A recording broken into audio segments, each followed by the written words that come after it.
ప్రియ స్నేహితులారా, నేటి ఉదయకాలపు వాక్య ధ్యానంలోకి మీ అందరికీ ఆహ్వానాన్ని అందిస్తున్నాను. ప్రార్థించుదాం. మహోన్నతుడా, గొప్ప దేవ, ఈ ఉదయకాలం వాక్యం ద్వారా మాతో మాట్లాడి మమ్మల్ని బలపరచమని యేసు ప్రభుల వారి నామంన అడిగి వేడుకొంచున్నాం స్వామి. ఆమెన్.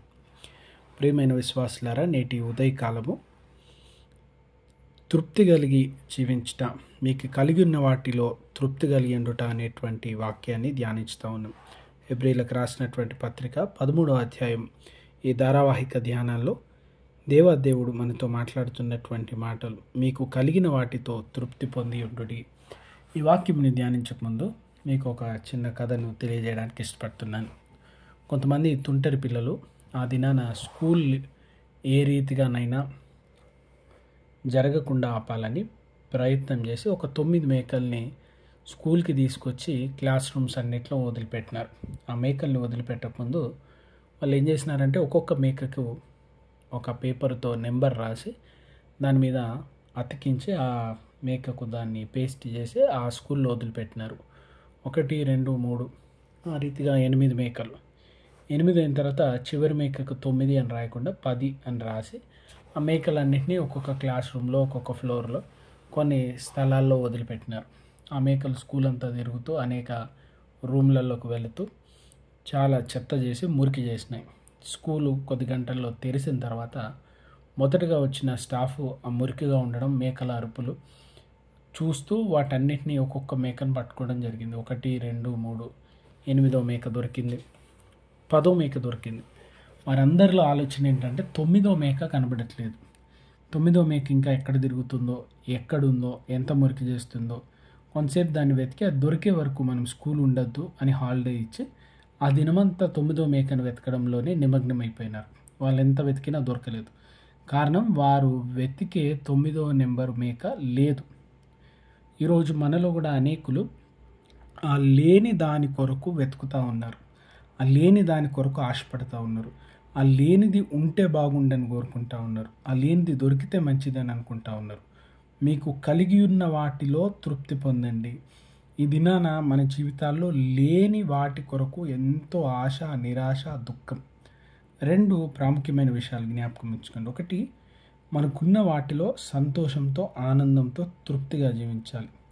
ఈ మాట అన్నప్పుడు నేను ఇంకొక విషయాన్ని కూడా జ్ఞాపకం చేస్తాను. అంటే జీవితంలో ఉన్నత స్థితికి వెళ్ళకూడదు, గొప్ప ఆశయం కలిగి ఉండకూడదు అని నేను అంటలేను. నిత్యం మంచి ఆశయాలు కలిగి ఉండాలి, ఉన్నత స్థితికి వెళ్ళాలని కోరుకోవాలి, జీవితంలో ఎదగాలని కోరుకోవాలి. కానీ మనం ఉన్న స్థితిలో ప్రతిదినం దేవుడు మనల్ని సంతోషంగా ఉంచినాడు, అవసరతల్ని తీరుస్తూ ఉన్నాడు, ఎన్నో మేళ్ళు, ఎన్నో దీవెనలు ఇచ్చినాడని తృప్తి కలిగి ఉండాలి. తృప్తి లేని జీవితంలో ఎన్ని ఉన్నా కూడా సంతోషం ఉండదు. తృప్తి ఉన్న జీవితంలో ఎంతో ఆనందం ఉంటుంది.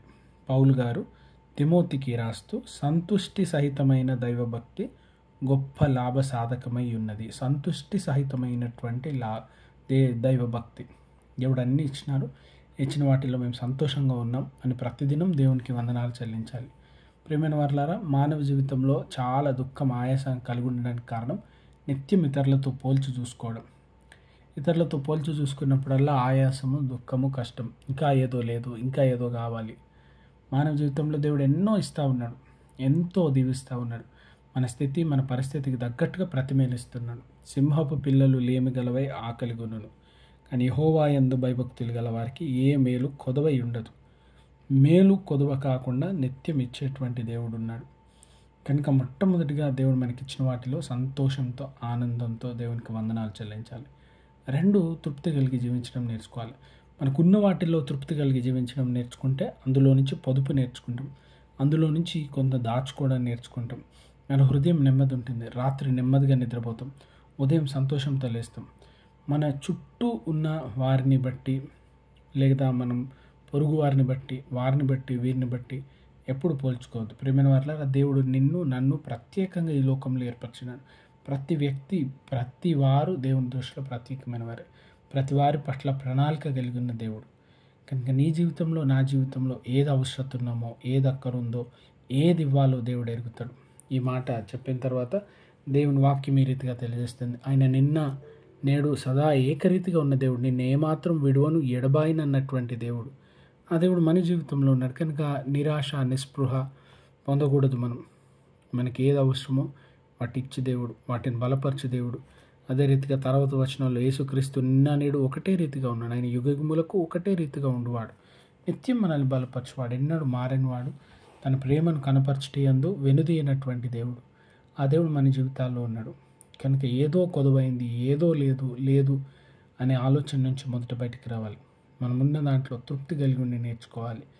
ఫిలిప్పీకి రాసిన పత్రిక 4వ అధ్యాయంలో పౌలు గారు అంటారు, నేను ఏ స్థితిలో ఉన్నానో ఆ స్థితిలో సంతృప్తి కలిగి నేర్చుకొని ఉన్నాను. కడుపు నిండుటయందు, ఆకలి కొని నిండుటయందు, అన్ని విషయాల్లో తృప్తిగా ఉండడం నేర్చుకున్నా. ఏది నన్ను నిరాశపరచలేదు, ఏది నన్ను ఉప్పొంగిపోయేటట్టుగా చేయట్లేదు. నేనున్న స్థితిలో సంతోషంతో, తృప్తితో ఉన్నాను. కనుక తృప్తి కలిగి జీవించడానికి నేర్చుకోవాలి. ఇది లేదు అది లేదు అనేటువంటి నిరాశను వదిలిపెట్టాలి. ఎవరినో చూసి అయ్యో మేము ఇట్లున్నాం అనుకునేటువంటి ఆశను వదిలేయాలి. జీవితం చాలా చిన్నది ప్రియమైన వారలారా. ఈ దినం ఈ క్షణం నువ్వు సంతోషించకపోతే ముందు నీ జీవితంలో ఏ రోజు వస్తుందో, ఇప్పుడు నువ్వు సంతోషించాలని కోరుకున్నా సంతోషంతో జీవించలేవు. కనుక నీకు ఇచ్చిన దీన్ని సంతోషకరమైన క్షణాన్ని బట్టి దేవునికి వందనాలు చెల్లిస్తూ సంతోషంతో ఆనందంతో జీవించే కృప దేవుడు కలుగజేయను గాక. ప్రార్థించుదాం. కనికరం గల దేవ, ఈ ఉదయం వాక్యం విన్న ప్రతి బిడ్డను దీవించి మేమున్న దాంట్లో తృప్తిగా జీవిస్తూ నీ నామాన్ని మహిమపరుస్తూ కొనియాడ బిడ్డలుగా ఉంటకు నీ కృపను మాకు దయచేయమని యేసు ప్రభుల వారి దివ్యనామం అడిగి వేడుకుంటున్నాం స్వామి. Amen. Good morning. God bless you all. Have a good day.